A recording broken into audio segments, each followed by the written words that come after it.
Now, as the impeachment of the Deputy President of the Republic of Kenya, Bwana Rigathi Gachagua, goes on, we are trying on our very best to try and find the evidence or the truth in the matters that are currently being said at the Senate or at the impeachment proceedings at the Senate. Because right now the case is being tabled. And remember, today is the final day where the voting on the impeachment of the Deputy President will be done. Now, one thing has caught my attention, and that is how it's in regards to how Deputy President Rigathi Gachagua attained or was able to withdraw or siphon money from his brother's account after the brother died. The National Assembly sent ominous signs about the future of impeached Deputy President Rigathi Gachagua by painting him as a man who had taken advantage of his dying brother to make a fortune. It was a battle royale in the Senate as Gashagua's lawyers put up a spirited fight to debunk claims that the DP was a beneficiary of corruption and that he actively participated in the politics of division in favor of Mount Kenya. Now, the DP's accusers also claimed that he had violated laws related to national integration.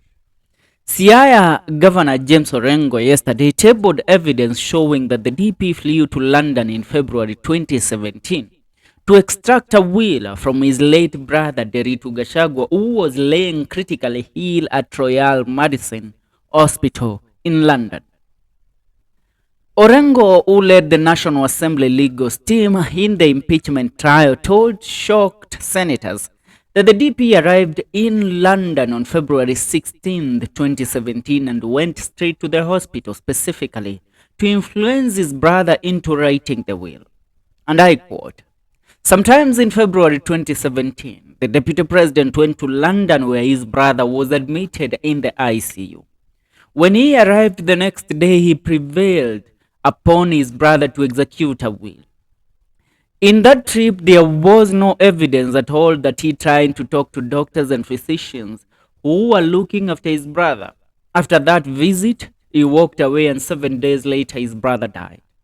In the will, Gachagua was listed as the executor," Orengo stated, demonstrating why the DP was an interested person in the matter. The veteran lawyer said Gachagua managed to secure the will the following day on February 17th before flying back to Kenya immediately after his brother died. Deritu Gachagua would die, he secured the will on 17th, and Deritu Gachagua would die 1 week later, that is on February 24th, barely a week later.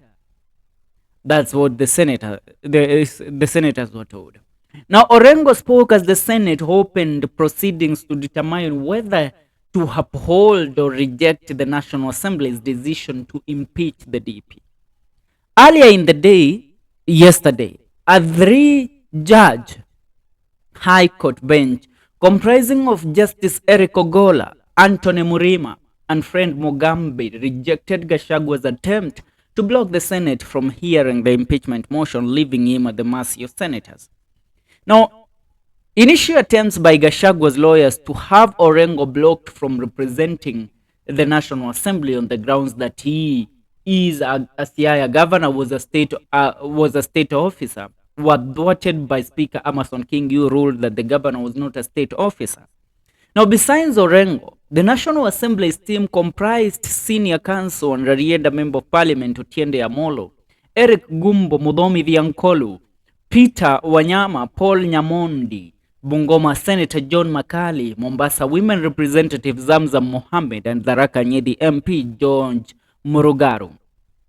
On Gashagua's side was similar counsel Paul Muite, Elisha Ongoya, Victor Sohanya, and Degwanjero, quoting a verse in the Bible that warns individuals against inflicting pain upon widows and the fatherless, lest they attract God's wrath. Orengo tabled evidence to demonstrate how Gachagua, using the will, proceeded to take over his late brother's properties. Orengo, who was making his team's opening statement, noted that Gachagua's visit to London was specifically to obtain the will, as there was no evidence that he engaged doctors in any way. And I quote Orengo, on page 113 of the evidence provided, it shows that what flight he took and the time he arrived on the 16th. He arrived in London on the 17th. He got a will signed, and there was no further business in his activities in London until on 24th, when he was present when his brother died.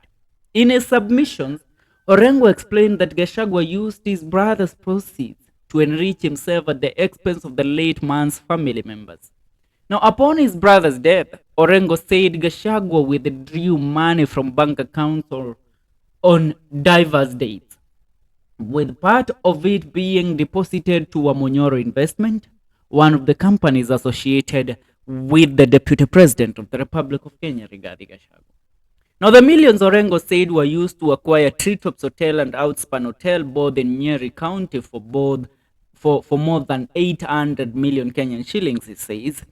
In the evidence given, his co-executors, Mr. Madenge and Mr. Regeru, are complaining about him, Gachagua, that he transferred some funds to various accounts. To be specific, on the date the late Deritu Gachagua died, the Deputy President, Rigathi Gachagua, was already transferring money on his account. On 19th May, again, more money was withdrawn and paid to a Monyoro investment. He added, from what I have said, the way his brother account were raided, that was continued to the time when his guidance was acquired for a sale by proxy of 412 million. This is the said Olive Garden Hotel. Now, I quote, he bought property in Nyeri, Outspan and Treetops hotels for an amounting exceeding 800 million. We are saying that part of that money was not from him, but he was raising money that truly belongs to the estate of his late brother to acquire property. Now, Orengo tore into Gachagua, claiming that he displayed acts of insubordination to the appointing authority, as he had failed to do what he was tasked to do, preached the gospel of Kenya, being a company with shareholders, against his oath of office, which dictates that he serve all Kenyans impartially. He said, it is critical that we look at the authority of the office of the Deputy President vis-a-vis that of the President. This is absolute insubordination of the President, who is his boss.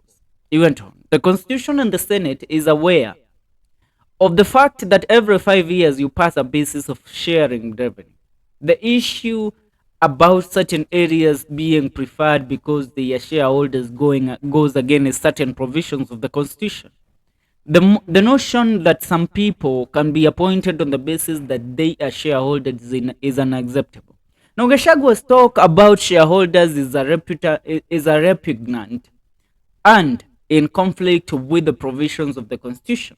I would like to say this with all the seriousness it deserves. This Constitution must work and can only work when all the state officers are compliant with it. Now, let's get back to Gachagua and the money of his late brother. According to the latest news and the latest intel that we have from the National Assembly, when Rigathi Gachagua arrived on 17th of October, of February 2017 in London, he went straight to his brother. After going straight to his brother, he began the process of initiating a will, or having his brother sign a will. And on the will, Gachagua was supposed to get 5% of his brother's property. And he was supposed to be the executor of the will, together with two others. But when he left the hospital, Gachagua, on the same time, on 19th of the said February, 2 days after arriving in London to visit his late brother Deritu Gachagua, according to the evidence tabled at the Senate and the National Assembly, it is believed that Deputy President Rigathi Gachagua started transferring millions of money from his brother's account to his account, and mostly to a company of his called Wamunyoro Investment. So, which means Gachagua saw that his brother is not surviving and his brother is going. He found his brother in ICU and akaona, yo, mzee anaenda. What can I benefit from his death? The best I can do is to siphon a few millions to my bank accounts. And that's what happened. Yeah, that is why this story has remained to be a story of national interest. Tell me, what is your take on Gachagua taking advantage of his dying brother? Comment on the comment section.